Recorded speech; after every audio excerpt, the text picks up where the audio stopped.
오늘 본문은 이제 예수님께서 빌라도의 관정에서 이제 재판을 받고 난 이후에 예수님은 잡히고 바나바는 풀어주는 그런 과정 속에서 이제 예수님이 십자가를 지고서 골고다로 올라가는 그런 내용들을 기록하고 있습니다. 그런데 이때 예수님께서 십자가를 짊어지고 가실 때에는 이미 빌라도의 관정에서 상당히 많은 가혹한 고문을 당하고 이미 예수님 스스로의 힘으로는 일어설 수 없는 그런 상황에서 이제 예수님께서 십자가를 짊어지고 가시는 길이었습니다. 상당히 고통스럽기 때문에 아마 힘이 많이 빠졌을 거고 자기 스스로의 힘으로 더 이상은 이 십자가를 지고서는 걸어갈 수 없는 상황이 된 것 같습니다. 그때 26절에 보면 시몬이라는 구레네 사람이 시골에서 오는 것을 붙들어 그에게 십자가를 지어 예수를 따르게 하더라 그랬습니다. 이것이 누가의 이 복음서에 기록이 된 것은 우연이 아닌 것입니다. 특별히 여기서 누가는 이 십자가를 짊어지고 예수님을 따랐던 이 사람을 구레네 시몬이라고 그의 인물을 특정하고 있습니다. 그러니까 이 구레네 시몬이 십자가를 지고 예수님을 따르고 난 이후에 그는 이름도 모르는 익명의 존재로 남아 있었던 것이 아니라 그의 출신과 그의 이름, 간단한 프로필 정도는 초대교회 때 이미 알려졌다는 거죠. 그런데 오늘 본문을 보면 이 사람이 시골에서 오는 것을 붙들었다 그랬습니다. 말하자면 요즘 말로 촌뜨기인 거죠. 시골 촌뜨기가 그냥 예루살렘에 볼일을 보러 올라왔는데 엉겹결에 당시에 예수님이 십자가를 짊어지고 골고다 언덕길을 걸어가던 바로 그 길에서 구경하다가 툭 로마 군인한테 잡힌 거예요. 어이 거기 너 말이야 이리 와봐 이렇게 했겠지 않겠습니까? 저요? 왜 그러세요? 너 이리 와. 말이 많아. 이리 와서 이거 짊어지고 따라가. 예수님은 아마 걷지 못하는 그런 상태가 되었을 것입니다. 저는 멜 깁슨의 패션 오브 크라이스트라는 영화가 로마 교회의 그런 배경에서 만들어진 것이기 때문에 별로 그렇게 좋은 영화라고 생각하지는 않지만 그 영화 속에서 그리스도께서 당하셨던 고난, 순환 이것은 상당히 리얼하게 묘사를 했다고 생각을 합니다.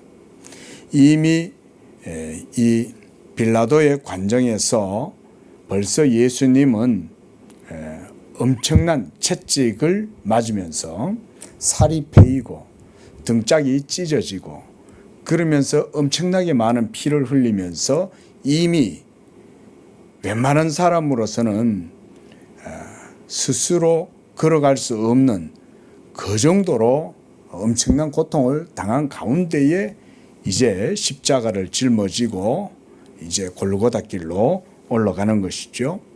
그 십자가는 바로 우리 인류의 죄를 대속할 바로 그 화목제물을 위한 땔감인 거죠.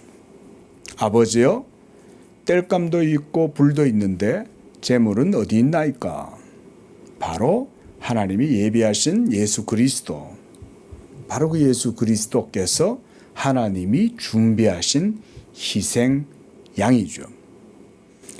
그런데 이삭이 그 땔감을 들고 아버지를 따라갈 때 바로 그 땔감은 저는 십자가를 비유한다고 생각을 합니다. 그 십자가에서 그리스도께서 자신을 하나님 앞에 불살라서 하나님께 화목제물로 드리시는 거 아닙니까? 그런데 바로 이 십자가를 짊어지고 가는 그런 우주적인 대사건의 바로 그 순간에 구레네 사람 시몬이 엉겹결에 이 십자가를 짊어지고 예수님을 따라가게 되었다. 저는 여기서 한 가지 은혜를 발견합니다. 그것은 바로 예수 믿는 우리 모두가 다 그와 같이 우리도 모르는 새 엉겹결에 예수님의 그 십자가의 길에 동참하게 된다는 것입니다. 그래서 바로 이 구레네 시몬은 예수님의 고난에 동참하게 되는 인간의 그런 부르심, 하나님의 그 부르심의 상징, 그런 대표로서의 상징을 보여준다고 생각합니다. 그리고 예수님을 따르는 바로 그 성도들이 지게 될 그 십자가. 저는 이것이 바로 우리 성도들의 짊어지고 갈 십자가라고 생각합니다. 고난은 예수님이 당하시고 형벌은 예수님이 당하셨지만 우리 성도들은 그 그리스도의 남은 고난을 그 십자가를 짊어지고 따라가면서 자기의 육체로 남은 고난을 채우는 것이다. 그런데 그게 자기의 의도나 자기가 원해서가 아니라 엉겹결에 하나님의 섭리 가운데 우연히 지나가다가 붙들렸지만 이것은 사실 하나님의 섭리 속에서 보면 하나님의 부르심, 하나님의 은혜, 바로 그것이라고 봅니다. 우리가 예수님과 같은 그런 십자가를 내 몫에 대인 십자가 우리는 안 질까. 사도 바울은 예수 그리스도를 믿는 성도들은 이와 같이 그리스도의 남은 고난이 있다 그랬습니다. 이 그리스도의 고난은 그리스도가 다 이루지 못해서가 아니라 그리스도의 교회가 지상에 있으면서 그 십자가의 도를 따라갈 때 각 성도들이 그 속에서 자기 자신에게 주어진 내 몫의 대인 십자가. 저는 그래서 그 찬송의 가사가 아주 성경적이라고 봐요. 예수 그리스도의 몸에 접붙여서 연합되어 있는 성도들이라면 누구에게나 그 십자가가 그들의 몫에 주어져 있다. 그래서 사도 바울은 내가 그리스도의 남은 고난을 내 몸으로 채우노라, 이런 표현을 했습니다. 그 말은 그리스도의 구속 사역에 뭔가 부족함이 있거나 우리가 거기에 뭔가 플러스 알파를 해야 한다든가 이런 의미가 아닙니다. 그리스도의 교회가 지상에서 그리스도의 복음을 위하여 함께 살아갈 때 그 복음과 함께 고난을 당하고 그 복음의 고난 속에서 그 복음의 진리와 은혜성을 깨닫고 그 은혜를 성도들이 직접 몸으로 체험하게 되는, 저는 그런 것이 바로 이 구레네 시몬에게 주어진 하나님의 섭리였다라고 생각을 합니다. 또한 구레네 시몬과 같이 우리들도 이 땅 가운데에서 이 그리스도의 남은 고난을 채우기 위하여 우리도 모두가 다 이와 같이 십자가를 짊어지는 그런 삶으로 불러주셨다는 것입니다. 27절에 보면 또 백성과 및 그를 위해 가슴 치며 슬피 우는 여자의 큰 무리를 예수님이 바라보시면서 그들을 향하여서 28절에 이렇게 말씀합니다. 예루살렘의 딸들아, 나를 위하여 울지 말고 너희와 너희 자녀를 위하여 울라. 예수님은 아버지께서 자신에게 주신 그 사명을 감당하기 위해서 이 십자가를 짊어지고 골고다로 올라가시는 중이지만 자기를 위하여 애통하고 예수님을 따라다니던 그 여인들을 돌아보시면서 장차 예루살렘이 당하게 될 큰 환난과 고난에 대해서도 그들에게 경고하는 일을 잊지 않으셨습니다. 이것은 기본적으로 예수님의 십자가는 자기를 위한 것이 아니라 바로 우리를 위한 것이기 때문에 예수님은 남은 자들을 위해 가지고 여전히 그들의 앞날을 준비할 것, 믿음으로 대비할 것.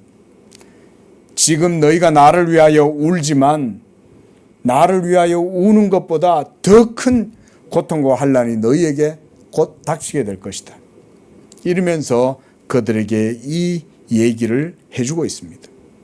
그래서 29절에 보면 보라, 날이 이르면 사람이 말하기를 잉태하지 못하는 이와 해산하지 못한 배와 먹이지 못한 젖이 복이 있다리라.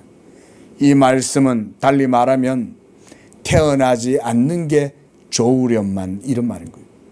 차라리 나지 않았더라면 이 고난, 이 고통, 이런 상황을 겪지 않았을 텐데 이런 탄식 섞인 소리를 하게 될 거라는 것입니다. 우리가 알다시피 예수님이 십자가에서 이와 같은 사역을 다 이루시고 승천하신 이후에 AD 64년부터 시작해서 어마어마한 로마의 박해가 이 이스라엘과 특히 예수 믿는 초대교회 성도들을 향하여 엄청난 박해가 시작이 되었습니다. 네로로부터 시작되어서 로마의 박해가 AD 311년 이 박해가 풀려질 때까지 엄청나게 많은 그리스도인들이 박해를 당하고 고난을 당한 것입니다. 얼마나 오랫동안 박해를 당했습니까? 그러니까 신도들이 박해를 당하고 순교를 당하고 나머지는 전부 피해가지고 저 지하 카타콤 동굴 속으로 피신해 들어가는 거죠. 그리고 거기에서 초대교회 신앙을 유지하면서 수십 대가 그 속에서 삶을 살다가 거기서 생애를 마치는 거예요. 그런 역사가 있었던 것입니다. 지금 예수님이 바로 이와 같이 이스라엘의 멸망에 대해서 예언을 해주고 있습니다. 그래서 바로 이런 일들이 보여주는 바가 뭐냐면 이제 율법의 시대는 종언을 고하고 있다. 예수 그리스도는 율법의 마침이 되셨죠. 그리스도께서는 자기의 몸으로서 십자가에 들이시고 그 십자가로 하나님 앞에서 율법의 모든 증서를 자기의 몸으로 찢어버리시고 도말하신 겁니다. 그러면 이제 더 이상 구약의 율법의 시대는 더 이상 필요가 없는 거예요. 그래서 율법의 시대가 끝이 나고 새로운 언약의 시대, 복음의 시대가 시작이 될 때 엄청나게 큰 거대한 그런 어떤 전환기에 겪게 되는 과도기적인 그런 큰 환란이 있게 된다. 그게 바로 이스라엘의 멸망입니다. 로마에 의해서 결국 이스라엘은 AD 70년에 완전히 멸망하게 되고 공식적으로 지구 역사 속에서는 1967년도 중동전쟁이 있을 때까지 공식적으로는 이스라엘이라는 나라가 역사 속에 완전히 사라지게 되죠. 2000년 동안. 이런 과정 속에 지금 예수님은 드디어 율법의 모든 의를 이루기 위해서 십자가를 지고 골고다로 올라가고 계시고 예수님을 위하여 울고 있는 이 여인들을 향하여 예수님은 나도 고난을 당하지만 너희들도 큰 환난을 당하게 될 것이다. 그리고 말씀대로 AD 64년부터 시작된 박해는 AD 311년까지 계속 지속되었고 또 AD 70년에는 이스라엘의 국가, 정치, 사회, 문화, 종교가 완전히 이제는 역사 가운데에서 사라지게 되는 거예요. 저는 이런 것이 바로 하나님의 섭리라고 봅니다.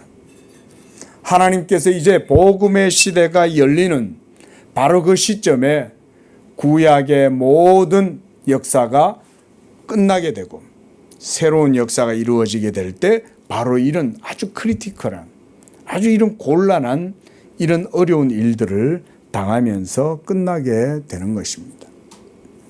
예수님이 지금 바로 그런 것들을 경고하고 계시는 것입니다.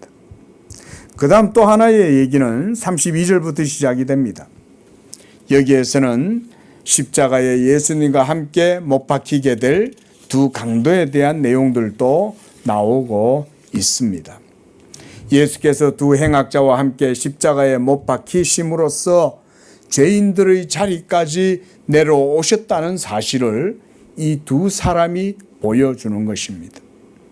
예수 그리스도는 죄가 없으심에도 불구하고 바로 이 범죄자들과 같이 취급되었다라고 하는 이사야 선지자의 예언이 이 두 범죄자로 말미암아 성취가 되는 것입니다. 여러분, 하나님의 구속의 역사, 섭리에는 우연이 없습니다. 철저하게 하나님의 섭리 가운데 우주적인 결정체가 맺히는 것입니다. 그래서 예수님이 취하신 그 십자가는 단순한 육체의 고통이 아니라 예수 그리스도께서는 다른 범죄자들과 같이 취급을 받으면서 우리의 죄를 짊어지고 우리 대신 하나님 앞에서 구속의 역사를 이루시는 것입니다. 그래서 이 33절에도 보면 해골이라 하는 곳에 이르러 거기서 예수를 십자가에 못 박고 두 행악자도 그렇게 같이 못 박았다. 그리고 하나는 우편에 하나는 좌편에 이렇게 범죄자들과 함께 예수님도 십자가에 못 박히게 된 것입니다. 자, 여러분, 예수님이 죄가 없으시잖아요. 그런데 죄 없으신 예수님이 이 사형수들과 함께 같이 취급당하고 같이 형벌을 당하고 있을 때 바로 그것은 우리를 위한 하나님의 섭리였다. 그래서 예수님도 동일한 취급을 당하고 동일한 죄의 형벌을 당하시면서 하나님의 섭리를 이루고 계시는 겁니다. 그리고 하나는 좌편에 하나는 우편에 저는 이것도 하나님의 뜻이 있다고 생각합니다. 마지막 날 하나님 앞에 우리가 섰을 때 한편에는 양들이 있을 것이지만 왼편에는 염소들이 있을 겁니다. 그런데 이 십자가의 강도는 둘 다 강도예요. 둘 다 똑같은 조건에 똑같은 사형죄를 저지르고 형벌을 당하고 있는데 우리가 알다시피 한편 강도는 끝까지 십자가에 못 박혀 죽으면서도 예수님을 영접하지 아니하고 도리어 자기도 죽을 죄인이면서 십자가에 달리신 그 예수님을 향하여 모독하고 경멸하고 그렇게 죽어가는 거예요. 그런데 한편 강도는 거기에서 예수님을 영접하고 예수님을 만나고 예수님을 믿게 된 이 놀라운 역사가 있는 것입니다. 지금 예수님이 십자가에 못 박혀 죽으시는 것은 무엇 때문입니까? 한편 강도를 위해서 십자가에서 죽으시는 거예요. 바로 그 한편에 있었던 예수님을 영접했던 그 사형수는 사실상 예수 믿는 우리 모든 성도들이라고 할 수가 있습니다. 우리도 모두가 다 하나님의 율법 공의로 말미암아서는 모두 십자가에 우리가 못 박혀 죽어야 되는 거예요. 근데 바로 그 한편 강도는 그 사형을 당하고 있는 그 순간 예수님을 영접하고 그로 말미암아 예수님과 함께 낙원에 들어가게 되는 이런 역사를 겪게 된 거죠. 우리도 마찬가지 아닙니까? 우리도 하나님의 율법 공의의 심판대 앞에서는 다 사형수인 거예요. 저 청송교도소에서 사형을 당하는 사람들이나 밖에서 이렇게 평범한 일상의 삶을 살고 있지만 모두가 다 사실은 하나님 앞에서는 전부 다 사형수예요. 그리고 이제 35절부터는 예수님께서 당하시는 이 고난을 이제 또 보여줍니다. 34절에 보면 예수님께서는 자기를 십자가에 못 박은 자들을 향하여서 기도하고 계실 때 그들이 그의 옷을 나눠 제비를 뽑고 관리들은 비웃고 백성들은 구경하고, 그러면서 예수님을 이렇게 조롱합니다. 35절에 저가 남은 구원하였으니 만일 하나님의 택하신 자 그리스도이면 자신도 구원하겠지, 이렇게 비방하고 조롱하고 있는 것입니다. 바로 이런 모습들이 구약의 시편과 선지서의 예언이 된 내용들이죠. 시편에서는 특별히 자세하게 그들이 내 속옷을 가지고 제비 뽑나이다, 또 하나님이 구원하실 걸이라고 하면서 조롱하는 내용들이 이미 시편 속에 22장에 보면 다 나와 있어요. 어떻게 시편 기자와 선지자들은 예수님이 오시기 벌써 700년 또는 1000년 그 전에 어떻게 벌써 이런 사실들을 알았을까요? 놀랍지 않습니까? 그것은 바로 하나님의 완전하신 구속의 역사가, 섭리가 바로 그런 것을 보여주는 것입니다. 우리의 구원도 마찬가지입니다. 여러분, 여러분의 구원과 여러분의 죄사함이라든가 이런 모든 것들이 그저 우연하게, 그리고 여러분들 자신들의 어떤 결정이나 어떤 의지나 뜻에 의해서 이루어지는 것이다 라고 한다면 이 완전한 하나님의 섭리는 우리가 찾아볼 수가 없을 것입니다. 그런데 하나님은 이미 1000년 전부터, 700여 년 전부터 벌써 선지자들을 통해서, 다윗을 통해서 장차 그리스도가 이런 고난을 당하게 될 것에 대해서 미리 보여주고 예언하고 있다는 거예요.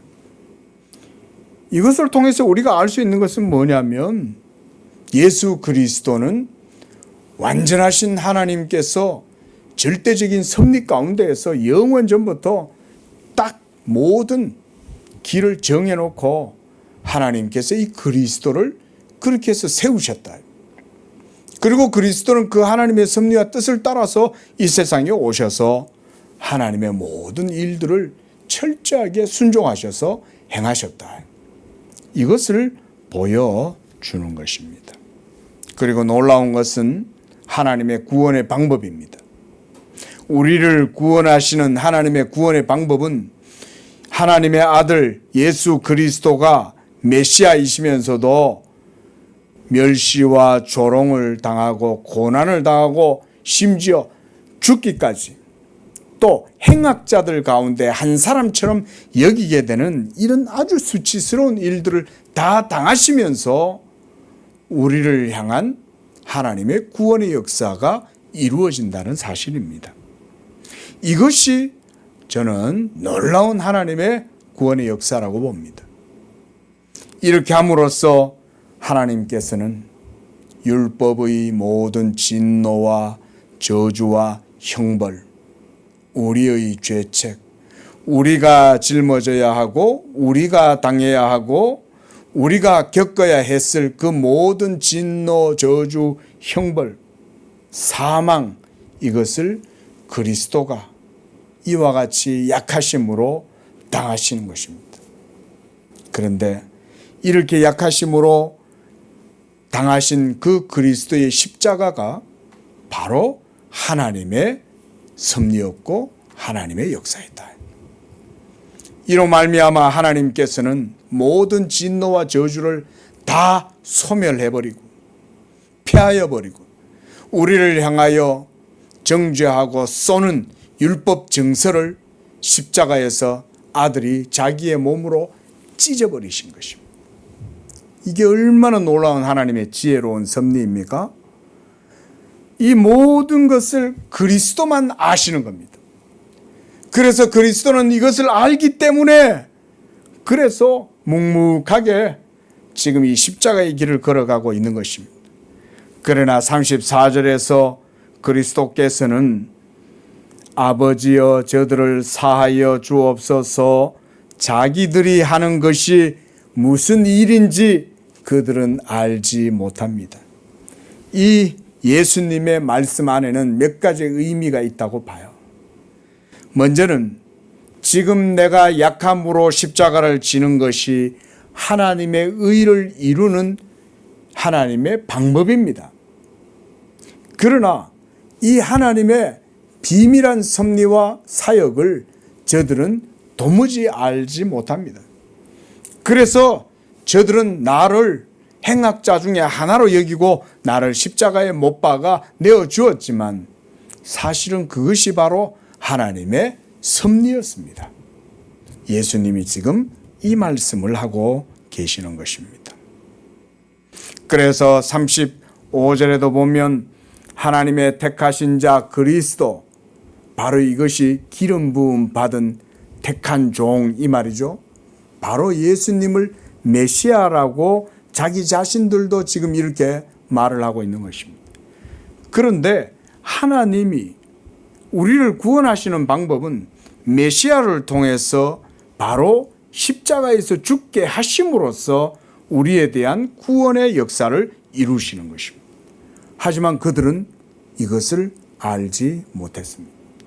그들은 자기들이 하는 그 일이 하나님의 섭리를 이루는 것이고 십자가의 경륜을 이루는 것이라는 사실을 알지 못했습니다. 그러나 이것이 바로 하나님의 구원의 방법이었던 것입니다. 그래서 그들은 또한 말합니다. 자신도 구원할지어다. 사실 이렇게 함으로써 예수님 자신도 메시아로서 하나님 앞에 구원을 받죠. 왜냐하면 우리가 이제 다음 시간에 보게 되겠지만 이로써 하나님께서는 그리스도를 다시 살리시잖아요. 예수님이 십자가에서 죽지 아니하셨다면, 그래서 하늘의 미랄이 되지 아니하셨다면 우리를 위한 하나님의 구원의 역사는 수포로 돌아가고 말았을 거예요. 근데 예수님께서 십자가에 못 박혀서 죽기까지 철저히 순종하셨을 때 하나님이 이 아들을 다시 살리시는 거죠. 이것이 바로 그리스도께서 자신을 구원하는 방법인 것입니다. 아버지 하나님의 뜻에 철저히 순종하는 것. 그래서 이제 36절부터는 보면 군인들도 희롱하고 나와 신 포도주를 주고 네가 만일 유대인의 왕이면 네가 너를 구원하라, 이렇게 비방을 했지만 이것이 실제로 나중에 이루어지게 되었죠. 예수님께서 우리를 구원하시는 것은 자기의 의로우심을 인하여 우리가 구원받는 것입니다. 그런데 이것은 또한 자기 자신에 대한 구원이기도 합니다. 왜냐하면 아버지 하나님의 계명에 철저히 순종하는 것이 예수님 자신에게는 양식이다 그랬잖아요. 내게는 너희가 알지 못하는 양식이 있느니라. 그 양식이 뭐냐? 내가 아버지의 일을 온전히 이루어, 여기서 온전이란 퍼펙트리, 완전히 이루어서 그것을 이루는 것이 내 양식이다. 또한 예수님은 내 아버지께서 내게 주신 명령, 그것이 영생인 줄 아노라. 하나님의 명령, 아버지께서 아들에게 주신 그 계명이 바로 아들 자신에게는 구원의 말씀이 되는 것입니다. 그래서 예수님은 철저히 하나님 아버지의 계명에 순종하시는 거예요. 만약 예수님의 순종에 흠이 있고 티가 있다면 하나님은 그 예수님의 순종의 행위를 모두 다 받아들이실 수 없었을 거예요. 그러면 우리의 구원도 모두가 다 무산될 것이고 예수 그리스도의 죽으심도 헛되게 될 것입니다. 그리고 그를 하나님이 다시 살려내지도 않으셨을 것입니다. 하지만 예수님은 십자가에서 못 박혀 죽으심으로써 하나님 아버지께서는 그를 사망 가운데 가두어 두시지 않으셨다. 사망이 그를 메어둘 수 없었다. 그래서 하나님께서 이 아들을 다시 사망 가운데에서 살리신지라 이렇게 말씀했어요. 하나님이 예수님을 다시 살리실 수 있었던 것은 무엇 때문이냐? 아들의 철저한 순종 때문에 그랬던 거예요. 지금 예수님을 핍박하고 조롱하면서 주변에서 비아냥거리는 이 사람들은 자기들이 하는 일이 무엇인지 알지 못했지만 예수님은 그것이 바로 하나님의 의를 이루는 것이라는 것을 알고 계셨어요. 그리고 예수님은 그 모든 멸시와 조롱 속에서도 끝까지 하나님의 말씀을 붙들고 십자가와 싸우면서 나아가시는 거예요. 십자가를 짊어가는 길도 결코 예수님께는 쉬운 일이 아니었을 겁니다. 계속되는 죽음의 압박과 공포가 예수님한테 엄습했을 텐데 여러분 그때의 예수님의 마음을 한번 생각해 보십시오. 예수님의 마음속에 무슨 생각이 있었을까요? 오로지 하나님 아버지의 말씀, 하나님의 명령을 자기가 철저히 순종함으로써 끝까지 순종해서 십자가에서 죽기까지 순종하기를 계속해서 살고 싶은 마음이 없었겠냐고요. 아버지여, 내게서 이 잔이 할 수만 있다면 지나가게 하옵소서. 그것은 인간적으로 너무나 정직한 고백인 거예요. 하지만 예수님은 내 원대로 하지 마옵시고 아버지의 뜻대로 하옵소서. 그러면서 예수님이 지금도 그와 같이 십자가를 짊어지고 골고다로 올라가신 것입니다. 그리고 이제 37절 말씀을 보면 바로 거기에 유대인의 왕이다 이렇게 죄패를 그렇게 써서 붙였다고 했습니다. 그리고 또한 군병들은 예수님을 향하여 네가 만일 유대인의 왕이라면 네가 너를 구원하라. 말씀드린 것처럼 예수님의 자기 구원의 방법은 다른 데 있지 않았어요.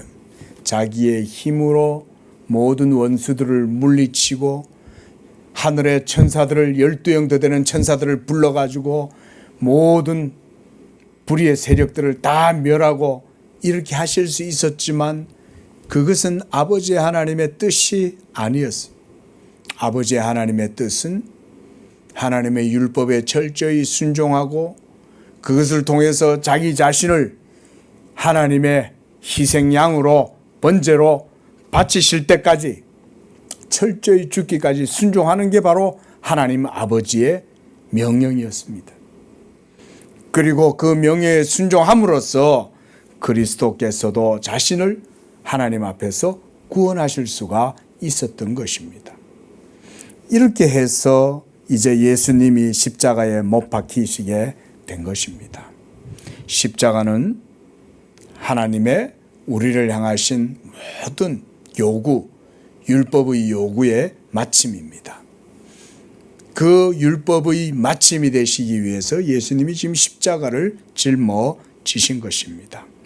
그리고 그 십자가 위에는 유대인의 왕이라고 하는 이런 죄패가 딱 박히게 되었는데 이것은 사실상 맞는 말이죠. 예수님은 바로 유대인의 왕이죠. 그들이 싫어서 버리고 거짓말로 온갖 중상해가지고 예수님을 온갖 거짓 증거들을 모아가지고 예수님을 십자가에 못 박아 죽였지만 그들이 십자가에 못 박은 것은 사실 자신들의 왕 예수님이죠. 이것을 하나님의 섭리 가운데 보여주는 것입니다. 기도하겠습니다. 거룩하신 하나님 아버지, 우리는 그저 우연히 길을 가다가 그저 인생길을 걸어가다가 예수님을 믿게 되고 그로 말미암아 하나님의 백성이 되었지만 사실 그것은 하나님의 섭리였고 하나님의 뜻이었고 계획이었고 작정이었습니다. 또한 예수님을 십자가에 못 박은 그들도 자기들이 조롱하고 멸시하고 자기들이 하는 줄 알았지만 그 모든 것은 하나님의 섭리였고 계획이었고 뜻이었습니다. 과연 예수 그리스도께서는 그와 같은 하나님의 작정과 섭리하심을 따라서 이 세상에 오셨고 하나님의 섭리를 따라서 십자가를 짊어지셨으며 끝까지 자기 자신을 하나님께 드리심으로써 우리를 위한 구속의 역사를 이루셨음을 보게 됩니다. 우리는 예수님을 멸시하고 조롱하였지만 도리어 예수님은 약하심으로 십자가를 지시고 이로 말미암아 하나님의 율법의 모든 일을 이루셨음을 보게 됩니다. 하나님 아버지, 참으로 이 예수 그리스도를 따라서 믿는 우리들도 이와 같이 그리스도의 남은 고난을 참으로 우리의 몸에 채우는 그런 성도들이 되게 도와주시고 그리스도와 함께 복음으로 말미암아 고난을 받는 그런 우리 성도들의 삶이 되도록 축복해 주시옵소서.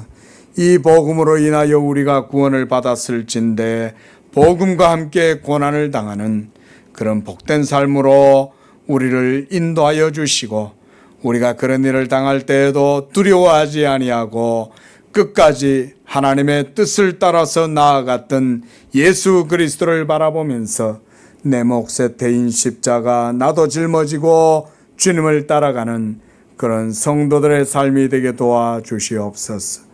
예수님의 이름으로 기도합니다. 아멘.